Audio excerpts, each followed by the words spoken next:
Una sa tamang balita, una sa tamang serbisyo. DZRH. 78 taon ng paglilingkod sa pagbabalita. DZRH, subok na sa balita. DZRH, haligi ng katotohanan. DZRH, makabagong bayanihan, serbisyong tapat sa iyo. DZRH. Miyembro ng KBP, kapisanan ng mga broadcaster ng Pilipinas. MBC Network News, broadcasting nationwide, worldwide, and netwide. From MBC Manila Broadcasting Company in Pasay City, ito ang MBC Network News. Sa headlines ng MBC Network News, Death Penalty Bill, limitado lang sa drug-related crimes. LP Senators, dismayado sa rigudon sa Senado, Malacanang, sinisi. Kaligtasan ni Senator De Lima sa loob ng Camp Crame, tiniyak ni Pangulong Duterte. Para sa trending news, trending, paulit-ulit na pagkat ng puting sasakyan, huli sa dashcam. Sa good news, Caregiving Training Center, planong ipatayo sa Pilipinas. Sa news covery, toothbrush sanitizer na imbento. Sa Alamba News, sino-sino nga ba ang napugutan ng Abu Sayyaf? Balita mula sa Beijing, mataas na opisyal ng China bibisita sa Estados Unidos. Sa Game Now, DeMarcus Cousins, pinangangambang masususpinde dahil sa technical foul. Sa Showbiz, batang Pinay kinuhang modelo ng isang international brand ng Burberry. Dalawang bata na kinumpronta ni Jim Paredes may koneksyon kay Senator Bongbong Marcos. Sa Aliwan 100 Fiestas, ano nga ba ang Binirayan Festival?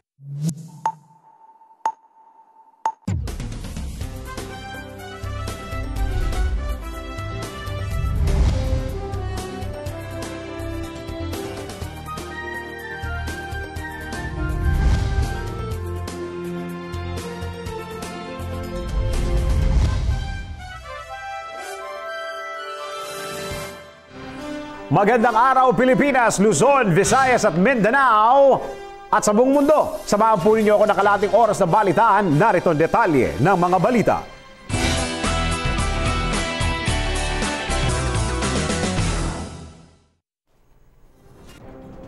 Kahapon po nagsagawa ang DZRH News Television ng isa na namang live poll question. Ito po yung ating live poll question. Sino ang gustong makulong si Senator Antonio Trillanes IV? At narito ang pulso ng taong bayan para sa mga nagsabi ng yes. Dapat makulong si Senator Trillanes. Umabot po sa 40,974 ang bumoto, habang ang nagsabi naman ng no ay 873 votes lang. At para naman sa ating live poll question for the day, ito po, tumatakbo kasalukuyan. Ito po yung tanong na continuous po na nakapost sa ating Facebook page at pwede po kayong bumoto at this very moment. Ang tanong po natin para sa araw na ito, sinusuportahan mo ba si Pangulong Duterte na mapawalang sala si Janet Lim Napoles para magsalita ito kung sino ang kanyang makasabwat sa pork barrel scam? Para sa mga nagsabi ng yes, dapat lang nasuportahan si Pangulong Duterte na mapawalang sala si Madam Napoles. Magtungo lang po kayo sa aming Facebook page sa DZRH News Television at i-click lang po ang like icon para sa mga nagsasabi ng yes. O i-click nyo rin yung angry face para sa mga nagsasabi ng no naman.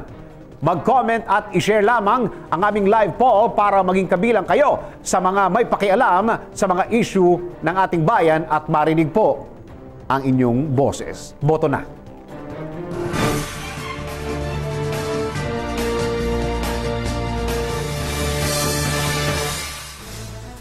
Limitado na lamang sa drug-related crimes ang papatawan ng parusang kamatayan. Kung bakit natanggal ang ibang mga kaso gaya ng plunder at rape, alamin natin sa report ni AirAsia 48 Sheila Edubas. Limitado na lamang sa drug-related crimes ang papatawan ng parusang kamatayan. Ito ang napagkasundoan ng supermajority sa Kongreso matapos ang isinagawang caucus.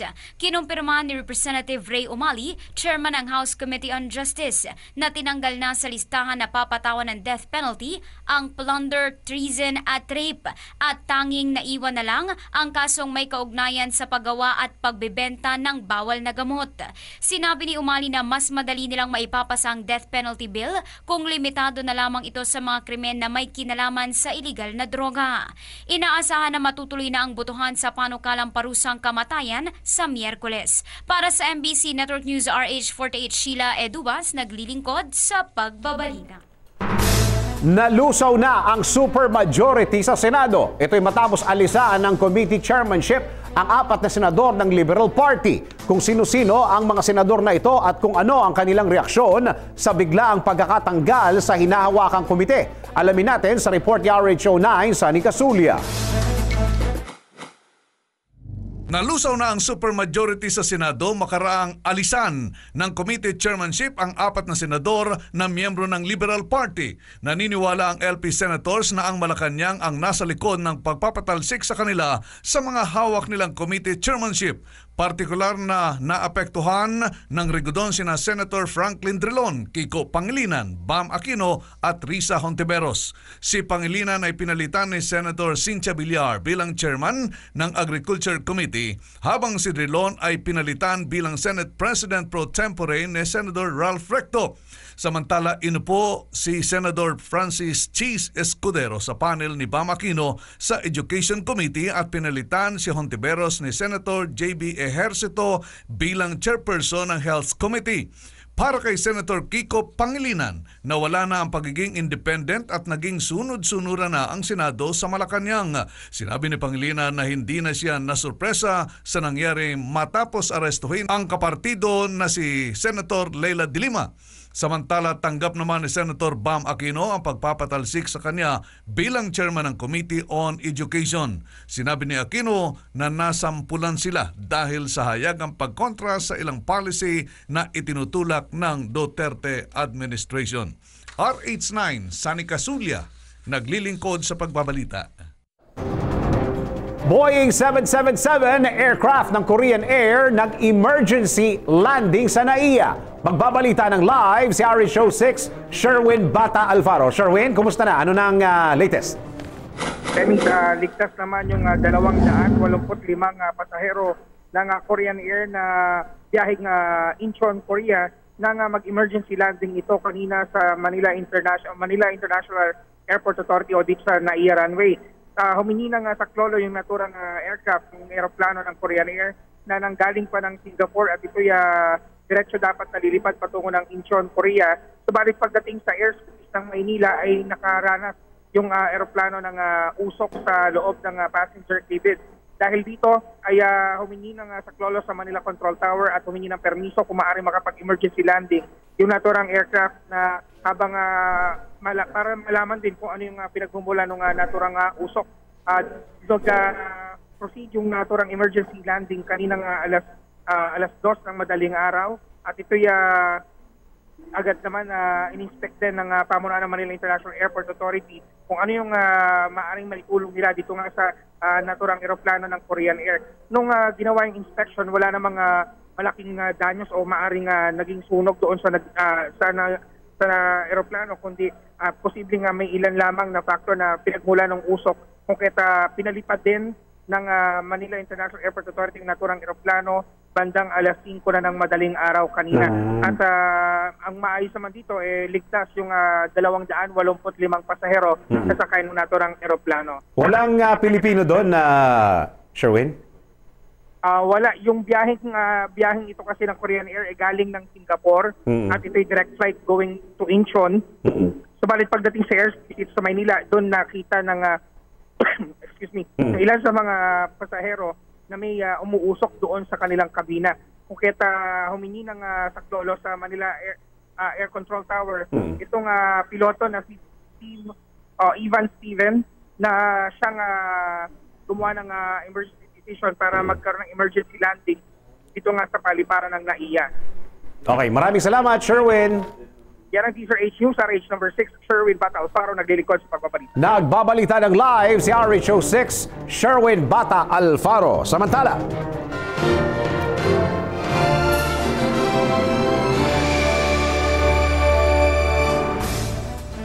nagsalita na po si Pangulong Duterte kaugnay sa isyu ng pag-aaresto kay Senator De Lima at siniguro ng Pangulo na ligtas ang senadora sa Camp Crame. At paano sinagot ni Digong ang mga patutsyada ng mga kaalyado ni Senadora Laila De Lima na nakialam umano siya sa trabaho ng DOJ.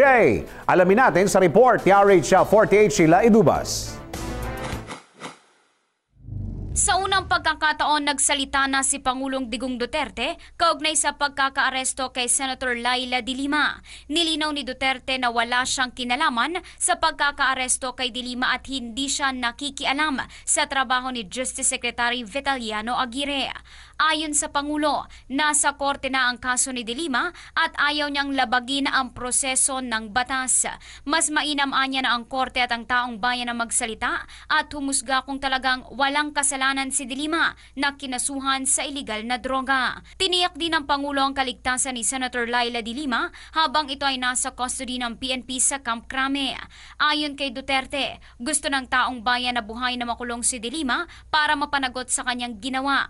Sinabi ng Pangulo ang pahayag sa harap ng pangamba ni De Lima sa kanyang buhay at mabiktima ng tokhang. Kaya ang payo ni Digong sa number 1 niyang kritiko, dagdagan pa niya ang pagdarasal. You can always pray that the truth will come out eventually if there is another truth. Ako naman hindi naman mahilig mag-ano ng kapwa-tao. Ngayon nasa akin yung pinapatay ko yung kriminal talagang dapat mong patayin naman. How can we move in this country if lahat bangag na ng sa droga? Para sa MBC Network News RH48 Sheila Edubas, naglilingkod sa pagbabalita.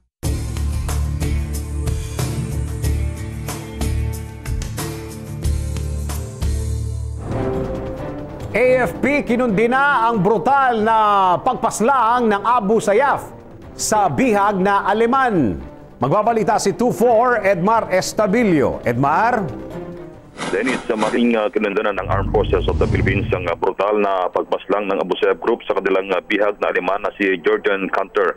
Ito ang inihag ni AFP Public Affairs Office Chief Marine Colonel Edgar Arevalo matapos makakuha ng kumpirmasyon mula sa reliable source na si Cantor ay pinugutan ng ulo ng Abu Sayyaf noong linggo. Nagpahayag ng kalungkutan si Arevalo sa sinapit ng Aleman sa kamay ng mga kanyang mga kidnappers.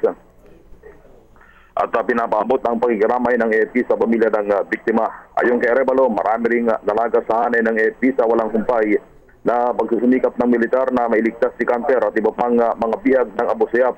Tinek ni Arevalo na walang awang pagpatay ng mga teroristang kidnappers sa kanilang bihag ay lalo lang nagpapatindi ng determinasyon ng militar na iligtas ang nalalabing hostages at panagutin ang Abu Sayyaf sa kanilang karumal-dumal na krimen.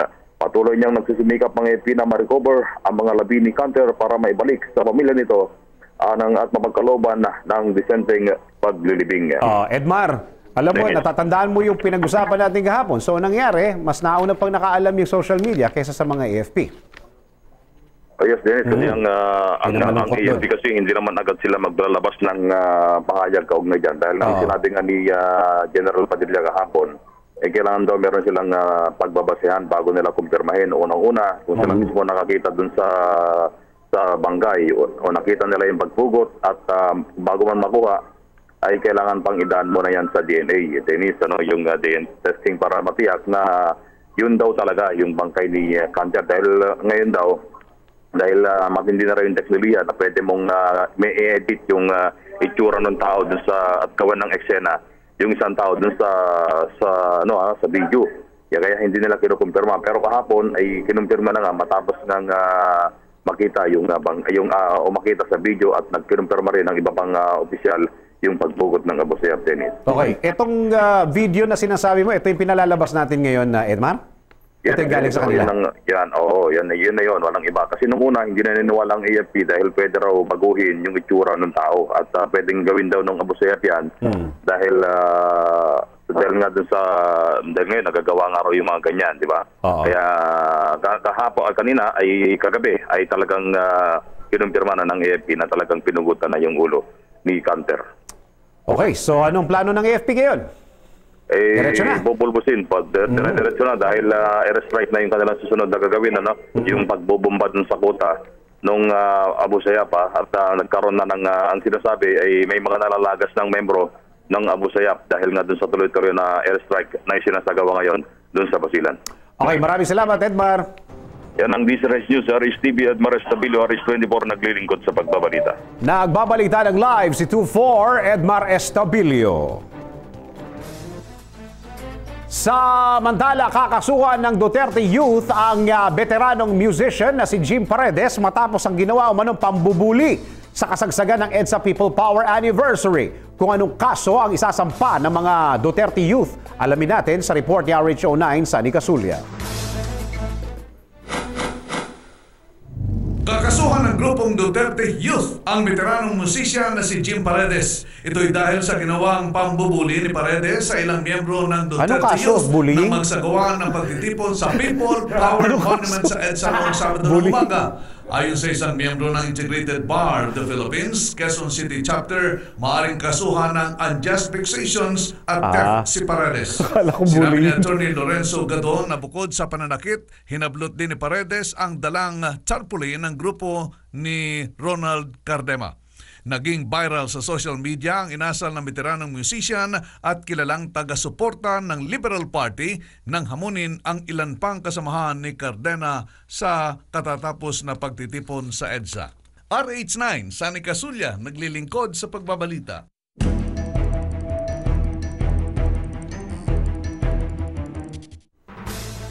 May dagdag bawas na naman sa presyo ng produktong petrolyo. Kung ano ang mga magtataas ng presyo at kung saan babawi ng bawas sa mga oil companies, alamin po natin sa report ni RH48 Sheila Idubas.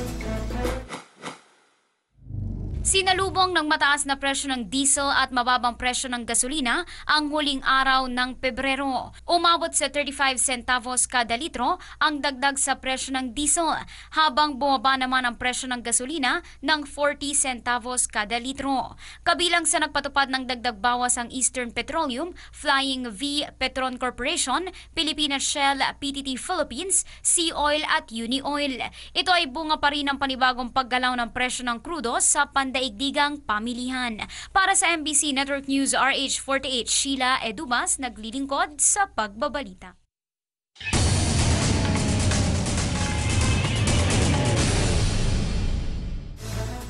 Lalo pang sumemplang po ang piso kontra dolyar. Kung magkano ang ibinaba ng ating piso at kung makakabawi pa ba ito, alamin natin sa report ni RH09, Sunny Casulia.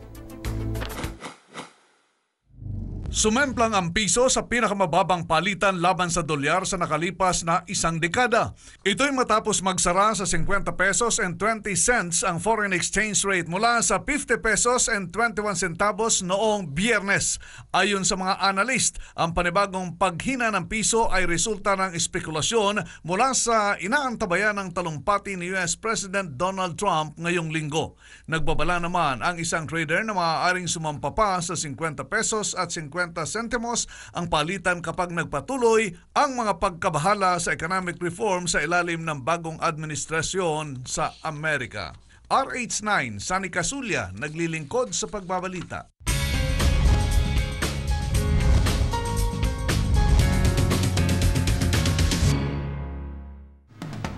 Sa balitang showbiz, batang Pinay, kinuwang modelo ng isang international brand na Burberry. Ba, sosyal.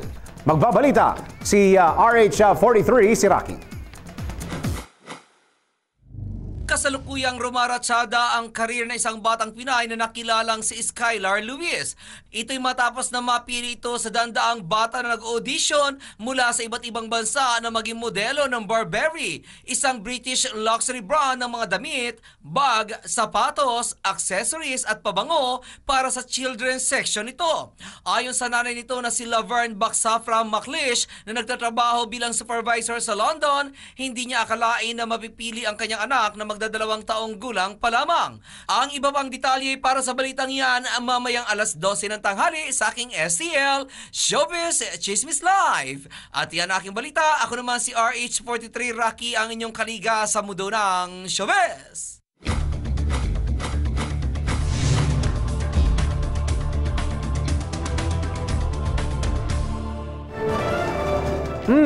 May emergency nga ba o wala?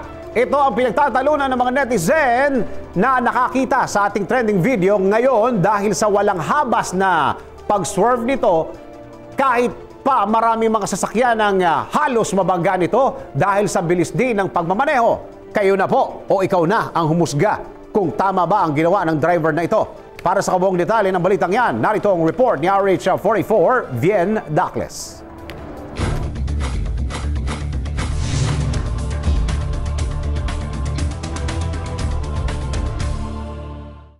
Huling-huli sa dashcam ang ilang beses na pagkat ng isang puting sasakyan sa Commonwealth Avenue.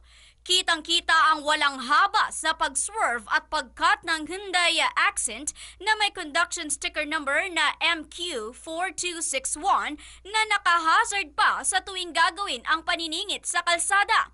Sa bilis ng pag-arangkada ng nasabing sasakyan at walang habas na paniningit nito, halos mahagip ang ilan sa mga sasakyang madadaanan nito maging ang kumukuha ng nasabing video. Samantala, nakilala na ang driver ng nasabing puting sasakyan sa pangalang Jerome Aritao. Ilang mga netizen naman na nagsasabi na baka umano may emergency ang driver ng sasakyan kaya ito nagmamadali. Habang ang iba naman ay nagsasabing talagang walang modo lamang sa pagmamaneho ang driver nito.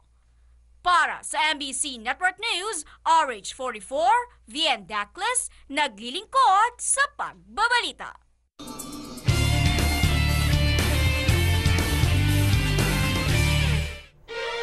Magandang balita. Kaya nga good news. Para sa mga nagnanais magtrabaho po sa bansang Japan bilang mga caregivers o domestic helpers. Ito'y dahil isang proposal para mas mapabuti pa ang inyong serbisyo at mga kaalaman sa profesyong ito ang pinaplano ng ipatayo sa ating bansa. Ano ito? Alamin natin sa Good News Report ni RH09 Sunny Casulia. Nakipagpulong na nito lamang Biyernes, February 24, kina Labor Secretary Silvestre Bello III at Cabinet Secretary Jun Ivasco si Taiji Yamada, Chair of the Board of Directors ng Taizankai Medical Associations na nakabase sa bansang Japan. Ang nasabing pulong ay sumentro sa pagnanais ng nasabing asosasyon na makapagtayo ng mga training facility sa bansa para sa mga Pinoy na nagnanais magtrabaho bilang caregiver, domestic helper o housekeeper sa Japan. Paliwanag ng Japanese Medical Company, sasagutin ng mga ito ang lahat ng mga gastusin sa pagtatayo ng pasilidad kabilang na ang mga kakailanganing high-tech na kagamitan na magmumula pa mismo sa bansang Japan. Libre ding ibibigay ang kakailanganing training ng mga magnanais sumailalim sa kanilang pagtuturo. Kabilang na rin ay ang pag-aaral ng salitang Hapon at libre din ang kakailanganing placement fee ng mga aplikante. Ito ay kasunod ng matinding pangangailangan ng nasabing bansa sa nasabing profesyon ngayong taon. Dagdag pa ng kumpanya, sadyang binigyan nila ng prioridad ang mga Pinoy dahil sa likas nating pagiging maalaga at kasipagan. Sa ngayon, tanging guidelines na lamang mula sa POEA ang hinihintay patungkol sa pagpapadala ng mga Pilipino sa Japan. At yan ang ating Good News, RH9, Sunny Casulia, naglilingkod sa pagbabalita.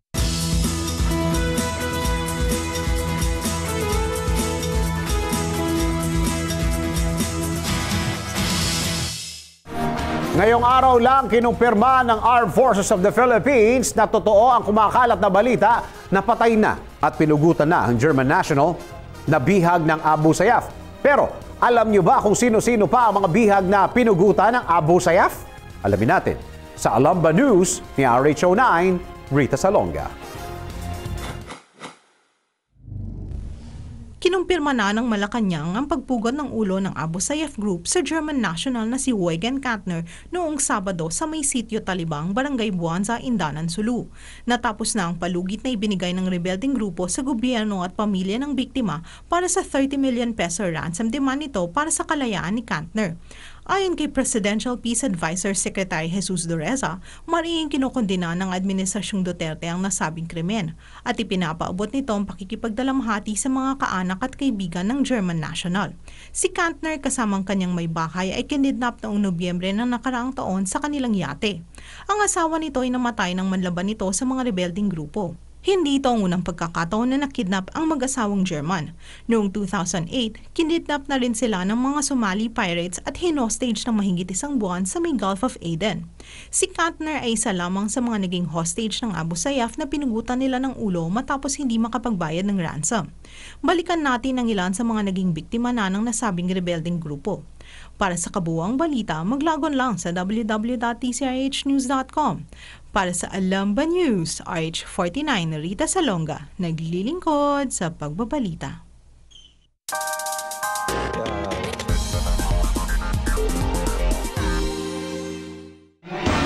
Ito, para sa mga gusto makasiguro na malinis ang kanilang mga toothbrush bago at pagkatapos nila itong gamitin, naimbento na po ang toothbrush sanitizer. Kung ano nga ba ang benepisyo ng malinis na toothbrush at kung paano mapapanatili ng toothbrush sanitizer na clean at bacteria-free ang inyong mga sipilyo. Alamin natin mula kay RH44, Viendacles. Nagkakasakit ka ba nang hindi mo alam kung ano ang dahilan? Baka dahil sa toothbrush mo yan. Napagalaman na ang humid weather ng mga tropical country ang pinakapaboritong lungga ng germs para mag-breed, partikular na sa mga toothbrush na siyang nagiging dahilan ng pagkakaroon ng trangkaso at iba pang sakit. But don't worry dahil naimbento na ang UV Care Family Toothbrush Sterilizers. Ito ang toothbrush holder na pinapatay ang lahat ng harmful bacteria, fungi at virus na namamahay sa inyong mga toothbrush. Pinipigilan din ito ang pagkalat ng mga infectious bacteria at virus na naiiwan sa inyong mga toothbrush na siyang dahilan ng pagkakaroon ng tuberculosis, hepatitis, meningitis, measles, pneumonia, H1N1, E. coli at HIV. Ang UV Care Family Toothbrush Sanitizer ay automatic na sinasanitize ang 4 na toothbrush ng tuloy-tuloy. Ang germicidal ultraviolet light nito ay tumutulong upang mapuksa ang lahat ng germs na kumakapit sa inyong toothbrush. Meron itong hiwalay na drip cup slot upang mapigilan ang cross-contamination mula sa isang toothbrush tungo sa isa pang toothbrush. Lumalabas sa independent test na tumutulong ang UVC Family Toothbrush Sanitizer upang mabawasan ang germs at bacteria. Isa pa sa kahanga-hanga sa UV Care Family Toothbrush Sanitizer ay dahil sa loob lamang ng 6 na minuto, malinis at germ-free na naman ang iyong toothbrush. At yan ang ating news cabaret, RH44, Viendacles, naglilingkod sa pagbabalita.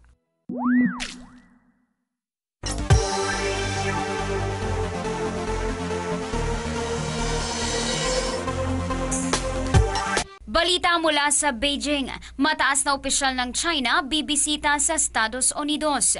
Nakatakdang bumisita ang top diplomat ng China sa Estados Unidos sa susunod na linggo. Ito ang unang beses na magtutungo ang isang senior Chinese official sa Estados Unidos makaraang maupo si Donald Trump bilang Pangulo ng Amerika.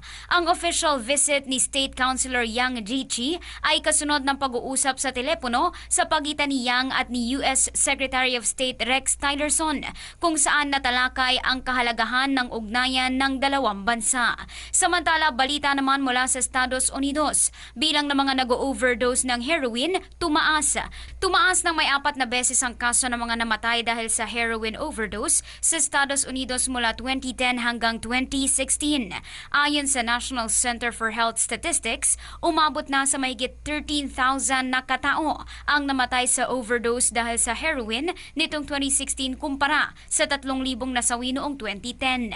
Sa isinagawang pag-aaral noong 2016, nalaman na ang pagbaba ng presyo ng heroin ang naging daan para mas maraming tao ang gumamit nito. Ayon sa mga eksperto, mas marami umanong nalululong sa heroin kapag nasubukan na gumamit ng opioid painkillers. Para sa MBC Network News RH48, Sheila Edubas, naglilingkod sa pagbabalita.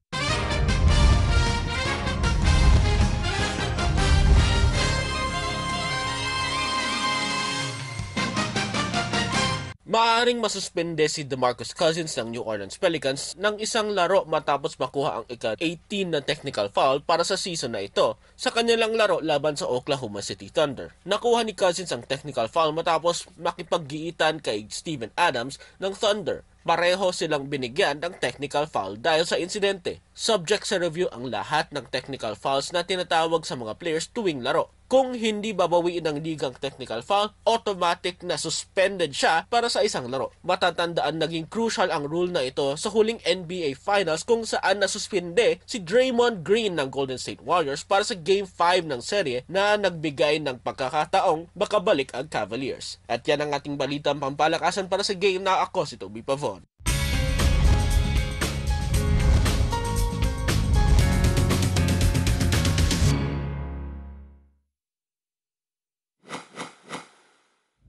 Kinumpirma ni Jim Paredes na may koneksyon kay Senator Bongbong Marcos ang 2 sa 7 kabataan na kanyang kinumpronta noong Sabado sa EDSA anniversary. Sa kanyang Twitter account, ipinost ni Jim ang picture ni Marcos na nakikipagkamay sa 2 kabataan. Nilagyan niya ito ng caption na 2 of the innocent youth who went to EDSA.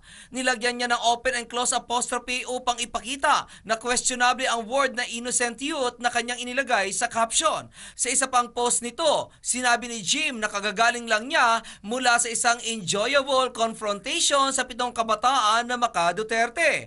Ang iba pang detalye tungkol sa balitang yan mamayang alas 12 ng tanghali sa aking STL Showbiz Chismis Live. At yan aking balita, ako naman si RH43 Rocky, ang inyong kaliga sa mundo ng showbiz.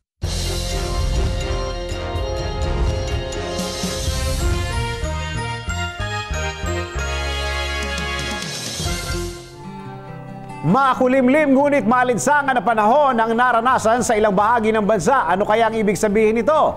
Aasahan kaya natin ang pag-ulan ngayong araw o magpapatuloy ang umiinit nating panahon na ating nararanasan? Alamin natin ang latest weather situation sa buong bansa mula kay RH44 Vien Dacles. Vien? Thank you, Dennis. Ayon sa Pag-asa, ang nararanasang malinsangang panahon ay epekto ng easterlies kung saan direkta itong nararamdaman sa silangang bahagi ng Southern Luzon, ng Visayas at ng Mindanao. Dahil dito, ngayong araw, fair weather, ngunit may kalat-kalat na makulimlim at pagulan ang mararanasan natin lalo na sa dakong hapon o gabi. Gayunpaman, patuloy na mararamdaman ang northeast monsoon sa Northern Luzon na magbibigay ng kalat-kalat na pagulan, partikular sa Cagayan Valley. Samantala, nagpakita ang araw kaninang 6:18 ng umaga at lulubog naman mamayang 6:01 ng gabi. At para naman sa ating 5-day weather forecast, narito po ang ating nakalap mula sa MBC Network News Weather Center.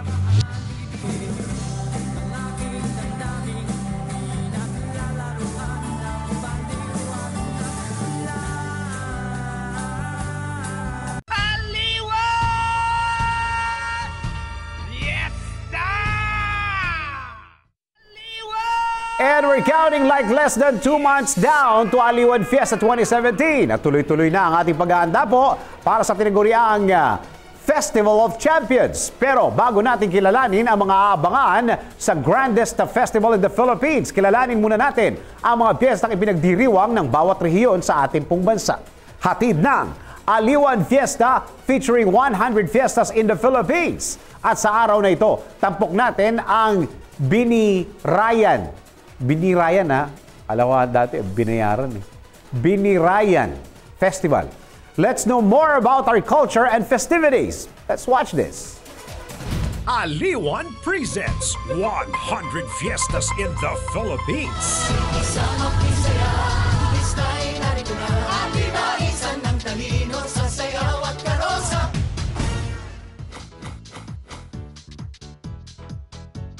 Ang Pista ng Binirayan ay taunang pagdiriwang sa lalawigan ng Antique tuwing katapusan ng Abril bilang paggunita sa pagsapit ng 10 dato ng Borneo sa Malandog Hamtik Antique noong ika-13 siglo.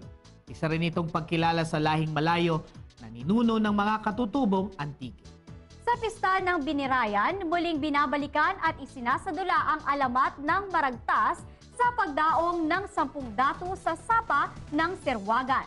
Ginanap ang unang pista noong Abril 30 hanggang May 1, 1974. Simula nito, naging tauna ng selebrasyon para sa mga Antikenyo ang Pista ng Binirayan.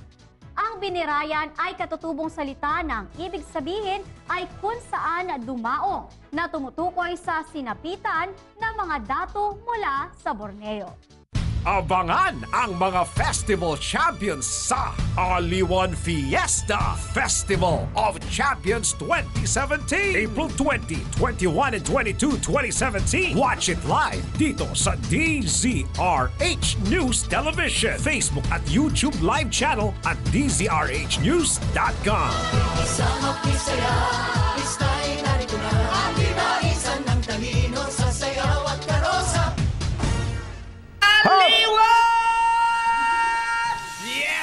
Iyon!